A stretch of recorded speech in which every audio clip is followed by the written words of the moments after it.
അതായത് നിയമവുമായി ബന്ധപ്പെട്ടിട്ടുള്ള പ്രിസർവേഷൻ. ഇനി ഞാൻ ഒന്ന് രണ്ട് കേസ് സാർ അത് പറഞ്ഞു, അതായത് ആമുഖമായിട്ട് തന്നെ പറഞ്ഞു. വിജിലൻസ് കേസിൽ പെടുക എന്ന് പറയുന്നത്, വിജിലൻസ് എൻക്വയറിയിൽ പെടുക എന്ന് പറയുന്നത്, വിജിലൻസ് എൻക്വയറിയുടെ റിപ്പോർട്ടിൽ പെടുക എന്ന് പറയുന്നത് it is A civil death. It is A civil death. എന്താ കാര്യം? ഞാൻ ഫിനോപ്തലി സ്മിയർ ചെയ്ത ഒരുപാട് ആളുകളുടെ അനുഭവം. അതാണ്, നമ്മളൊക്കെ നമ്മുടെ കുട്ടികൾക്ക് വേണ്ടിയാണ് ജോലി ചെയ്യുന്നത്, അല്ലെ? നമ്മുടെ കുടുംബത്തിന് വേണ്ടിയാണ് ജോലി ചെയ്യുന്നത്. നമ്മുടെ അമ്മയ്ക്കും അച്ഛനും അതുപോലെ കുടുംബത്തിന് വേണ്ടിയാണ്. അതായത് വ്യക്തിപരമായിട്ട് നമ്മുടെ സെൽഫിഷ്നെസ് കൊണ്ട് മാത്രം നമ്മൾ ജീവിക്കാൻ പറ്റില്ല.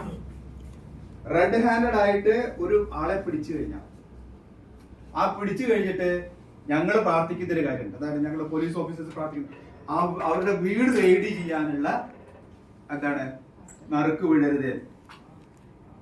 ആ വീട് റെയ്ഡ് ചെയ്യാനുള്ള നടുക്ക്. ഇപ്പൊ ഞാനൊരു ട്രാപ്പിൽ പോയിട്ട് ഒരാളെ പിടിക്കുന്നതിനേക്കാൾ പ്രയാസമാണെന്ത് അവരുടെ വീട് സബ്സിക്വന്റ് ആയിട്ട് റെയ്ഡ് ചെയ്യുന്നു. കാരണം വിവരങ്ങൾ അറിഞ്ഞ് അവിടെ ഇരിക്കുന്ന എന്റെ മക്കളുടെ പ്രായത്തിലുള്ള കുട്ടികളെ, എന്റെ ഭാര്യയുടെ, എന്റെ സഹോദരിയുടെ അതേ സ്ഥാനത്തുള്ള ആളുകളെ, എന്റെ അമ്മയുടെ സ്ഥാനത്തുള്ള ആളുകളെ അവിടെ കണ്ടിട്ട് അവരുടെ മനസ്സിലുണ്ടാകുന്ന വികാരവും അവരുടെ മനസ്സിലുണ്ടാകുന്ന മുഖത്തുണ്ടാകുന്ന വികാരങ്ങളും കണ്ടതുകൊണ്ട്, കണ്ടുള്ള അനുഭവം കൊണ്ട് എന്താണ് ഞങ്ങൾ പ്രാർത്ഥിക്കുന്ന ഓഫീസാണ്.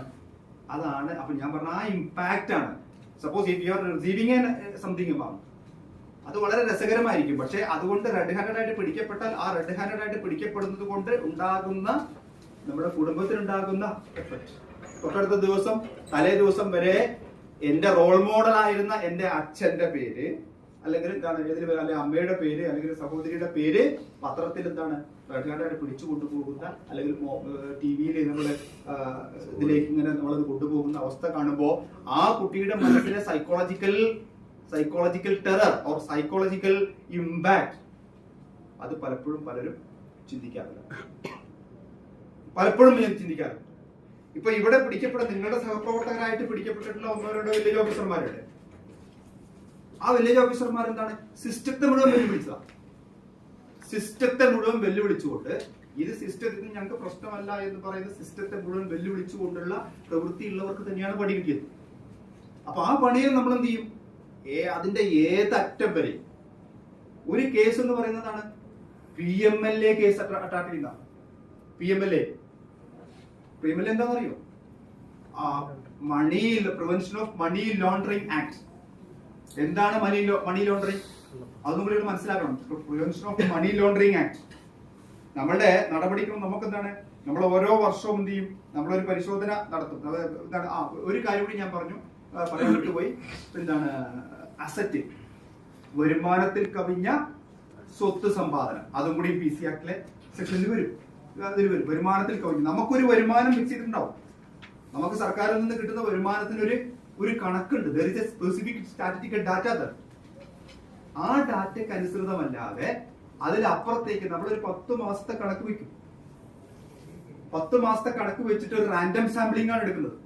ആ റാൻഡം സാമ്പിളിംഗ് നമ്മൾ അലോട്ട് ചെയ്യുന്ന സാലറി, ആ സാലറിയിൽ നമ്മൾ എക്സ്പെക്ട് ചെയ്യാവുന്ന നമ്മൾ എക്സ്പെൻഡിച്ചർ അത് ഡിവൈഡ് ചെയ്ത് കഴിഞ്ഞാൽ നമ്മുടെ ബാങ്ക് ബാലൻസും മറ്റൊന്നും നോക്കിയിട്ട് അതായത് അതിനേക്കാൾ മേലെയാണ്. ഉദാഹരണം, നമുക്ക് ഇത്ര 1000 രൂപയാണ് ഒരു വർഷം നമ്മൾ കട്ടിംഗ് പീരീഡ്, അതായത് ആ പീരീഡ് ചെക്കിംഗ് പീരീഡിലുള്ള നമ്മുടെ വരുമാനമെങ്കിൽ പിന്നെ നമ്മുടെ എക്സ്പെൻഡിച്ചർ, നമുക്ക് ആക്ച്വലായിട്ട് കിട്ടുന്ന വരുമാനം എന്ന് പറയുന്നത് എന്താണ്?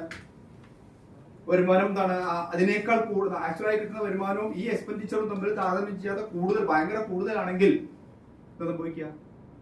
That amount is presumed to be as the എന്താണ് പിന്നെ ഈ നേരത്തെ പറഞ്ഞ അധിക സ്വത്തായിട്ട് കണക്കാക്കും. ഇതാണ് നമ്മുടെ PC ആക്ട്. അപ്പൊ ഞാൻ നേരത്തെ പറഞ്ഞ എന്താണ്, നമ്മുടെ എല്ലാ വർഷവും സ്റ്റാറ്റിസ്റ്റിക്കൽ ഡാറ്റ പ്രകാരം നമ്മുടെ ഒഫീഷ്യൽ സ്വത്ത്, നമ്മൾ പല സർക്കാർ ഉദ്യോഗസ്ഥന്മാരുടെയും ധാരണ വെറും പൈസ, അതാണ് സ്വത്ത് മാത്രം വാങ്ങുന്നത്, അതായത് ഭൂമി വാങ്ങുന്നതും കെട്ടിടം വാങ്ങുന്നതും വെഹിക്കിൾ വാങ്ങുന്നതും മാത്രം ചെയ്താൽ മതിയില്ല. ഈവൻ ദ ഫേർണിച്ചർ, നമ്മൾ എന്തൊക്കെ നമ്മുടെ ഒഫീഷ്യൽ ഇതിന്റെ ഭാഗമായിട്ട് ചെയ്യുന്നുണ്ടോ അതെല്ലാം ഏതിൽ വരണം? ഈ കണക്കിൽ വരണം. ഒരു സർട്ടൻ എമൗണ്ടിൽ വരുന്ന എല്ലാ കാര്യങ്ങളും ഇതിൽ ആനുവൽ സ്റ്റേറ്റ്മെന്റിൽ നമ്മൾ കൊടുക്കണം, പ്രോപ്പർട്ടി സ്റ്റേറ്റ്മെന്റിൽ. അങ്ങനെ കൊടുത്ത് നമ്മളുടെ എക്സ്പെൻസും നമ്മുടെ എന്ത് ചെയ്തു ഇതും തമ്മിൽ അവിടെ കാൽക്കുലേറ്റ് ചെയ്യും. ആ കാൽക്കുലേറ്റ് ചെയ്തിട്ട് നമ്മുടെ അടുത്ത് എക്സസ് ഇൻകം ആണ് നമ്മൾ കാണുന്നത്. ഇയാൾക്ക് ഈ ഇതൊന്നും ചെലവഴിക്കാനുള്ള 14 പ്രാവശ്യം ഞാൻ വായിച്ചിട്ടുണ്ട്. ഒരു പാസ്പോർട്ട് നോക്കുമ്പോൾ 14 പ്രാവശ്യം വിവിധ വിദേശ രാജ്യങ്ങളിൽ പര്യടനം നടത്തിയ ഒരു വില്ലേജ് ഓഫീസർ ഞങ്ങൾ പിടിച്ച് 14 പ്രാവശ്യം. ഒരു 2-3 വർഷത്തിനുള്ളിലാണ് 14 പ്രാവശ്യം. എങ്ങനെ ഒരു വിദേശ രാജ്യത്തേക്ക് അല്ലെങ്കിൽ ഒരു തൊട്ടടുത്ത ഒരു 15-20 ദിവസമായിട്ടാണെങ്കിൽ നമുക്ക് പോണെങ്കിൽ എത്ര രൂപ വേണം? അയാൾ കിട്ടുന്ന വരുമാനം എത്രയായിരിക്കും? അപ്പൊ അയാളുടെ പബ്ലിക് പ്രോപ്പർട്ടി എത്രയാണെന്ന് നമ്മൾ നോക്കും.